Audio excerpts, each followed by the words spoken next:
Hey, it's Carmolaye. I'm back, and thanks for tuning in, y'all. I did a live stream right before this one, and I noticed that there were some technical type of funny stuff going on. So I'm just going to get straight to the point on this video. Um, just right to the point. Because there were some things that I expressed on the other video before this one that I might delete.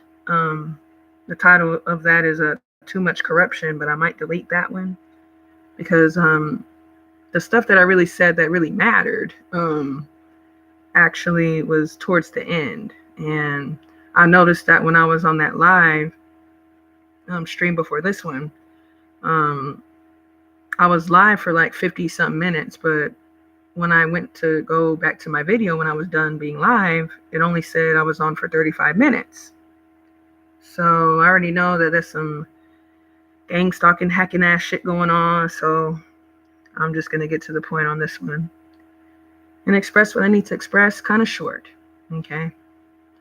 But before I say this, I'm going to say this first. And I just want to tell all the target individuals, chosen ones, and good-hearted people to, please do not give up. If you feel comfortable telling your story out to the public, do so, but do what feels right to you. And don't let anyone discourage you from telling your truth. And, and just stay strong, okay? Because I always want to kind of spread some encouragement with my venting sessions. I don't just want to vent on here, that's it, but just wanted to spread some encouragement first before I go into vent mode and shit, right? But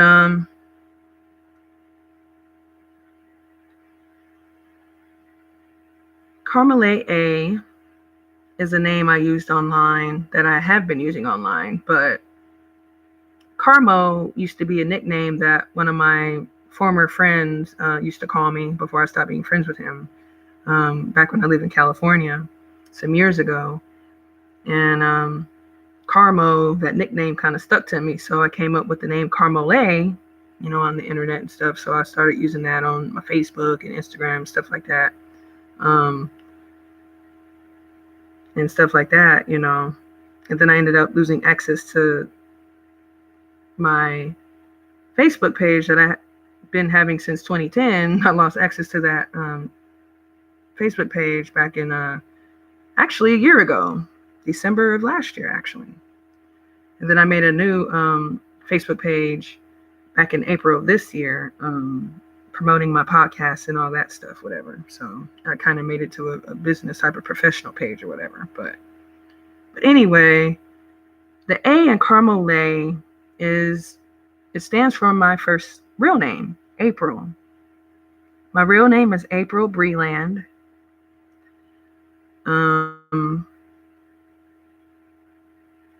I live in Shreveport, Louisiana. When I first lived here, it was 2019.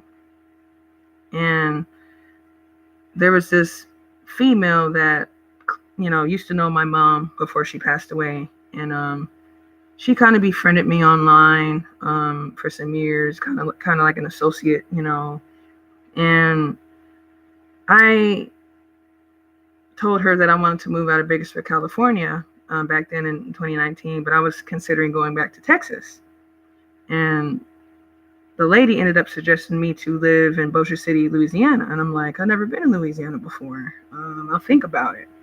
So September of 2019, I thought about it and things like that. And then I ended up making up my mind to live in Bossier City, Louisiana.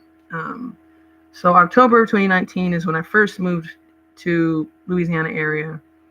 And when I first moved here, I live in Shreveport now. I've been living in Shreveport for a while, but when I first moved here to this area, I moved to Bossier City first, here in Louisiana, because of that lady that I knew of and things like that. But we ended up falling out and not getting along, so I ended up moving out of her house and stuff, whatever. But that's how I got here to Shreveport, Louisiana area. I knew of someone that lived in Bossier City area, and she suggested me to live here, and I hesitated at first, but because of the heavy gang stalking experiences I went through in Bakersfield, California at that time. I was staying with a roommate that I did not know was a gang stalker at the time. I did not know that she had a hidden camera in her house at the time either. But when I was staying with this friend and roommate, used to be friend, before I cut her ass off last year. But back then, when I was staying with her, I was her roommate. And the gang stalking experiences got so bad and so dumb. And her kids in her house would get scared because there would be people that would knock on her children's windows at night and scare them and shit. So when that stuff started happening too much with my gang stalking experiences, then they started, scaring the children and stuff with knocking on the windows at night, late at night and stuff. That's when I decided in the summer of 2019 to make plans to come back to Texas, because I've lived in Texas before. I've lived in Dallas, Texas area before, and I was familiar with the area, so I was like, well, fuck it, I'll go back there because I'm familiar with the area, and so, but that lady that fake befriended me, but at the time she befriended me, and she knew my mom and stuff, and after my mom died in 2015, that's when this particular lady befriended me online, and we were like associates and stuff online. And one time she asked me to write her daughter in jail, and I don't even know her daughter. I'm like, okay, I can send some encouraging words to her and things like that. And I think that was like in 2017 when I was still living in California though. But like, so it was like some years that this lady fake befriended me just to try to set me up when I got to Bossier City, Louisiana in October 2019. And I ended up, peeping game and kind of figuring out that she was like with some sketchy shit, but didn't know exactly what. But I just kind of felt some iffy and bad vibes with her. So I ended up moving out and, ended up being led and found my own way. The Most High God led me to a better situation. I'll just say it like that. But if I never was suggested to come to Louisiana, I never would have came here. But I ended up being here some years after that because in 2019 I ended up meeting someone, and so I've been with that person, but so that's why I'm stuck around here. But the only reason why Shreveport, Louisiana has ops that are gang stalking on me, and the reason why these ops and these gang stalkers here in Shreveport, Louisiana have a job to even opt out and gang stalk me, and gang stalk my significant other too. The only reason why they have a job here is because they being ops. If they weren't opping being gang stalkers, they wouldn't have no job. You know what I'm saying? If I wasn't here in Shreveport, Louisiana, what are these people gonna do when I'm not here no more? Like, hypothetically speaking, like if I was unalived, like everyone here wants me to be, there would be no gang stalking job for them to do if I'm not here, physically not here, or if I get unalived or something, so they think. If I'm not here, there is no fucking op-ass jobs. There are no op missions and op positions for these gang stalkers to do if I wasn't here in Shreveport, Louisiana. There would be no jobs for none of these people.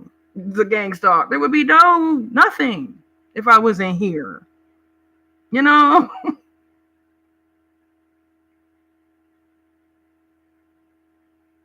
I don't bother nobody here. I've only dealt with one person on a deep personal level. That's it. If I was around other people, I was around other people because of the people that my significant other was around, and I was just around, but I wasn't like mingling with them or nothing like that. I've only been personal with one person here in Shreveport, Louisiana since I've been here. After I fell out with that roommate, situation when I first got here from that lady that befriended me years before. That was all a gang stalking ass, op ass, mission op ass plot anyway. But, I've been out the way. I don't bother nobody. But the only reason why ops and gang stalkers here in Shreveport, Louisiana have a job to gang stalk me and my significant other is the only reason why is because of my ex and other,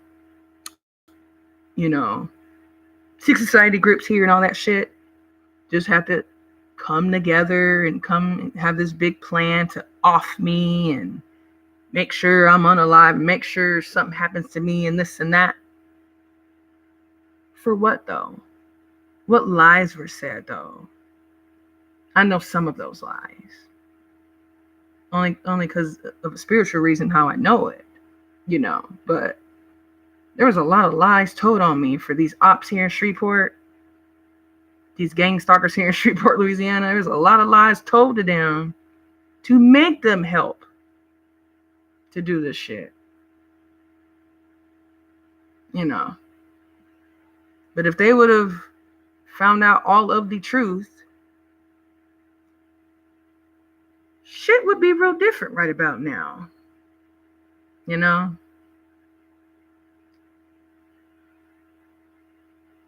There's no fear in me, man. I do not fear death. I'm not scared to die. I'm not scared of these people.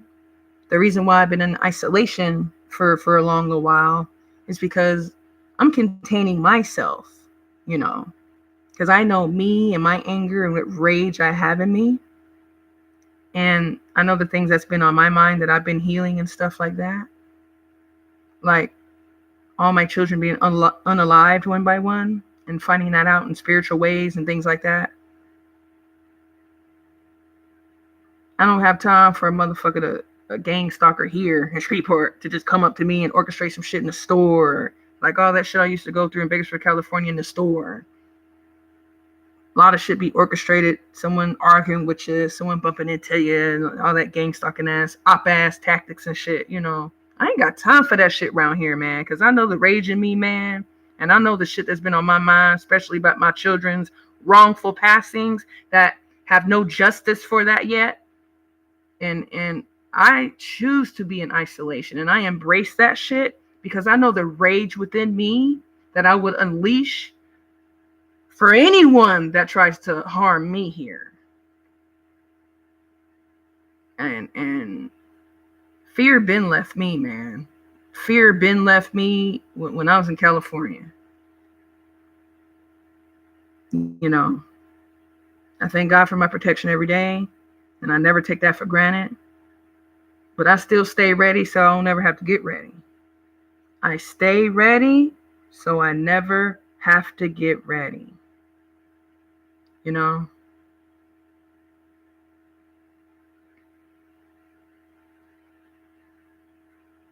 There's too much pedophilia in the world. There's too much grooming. There's too much lying. There's too much smear campaigns going on. There's too much of that shit. There's too much of that shit.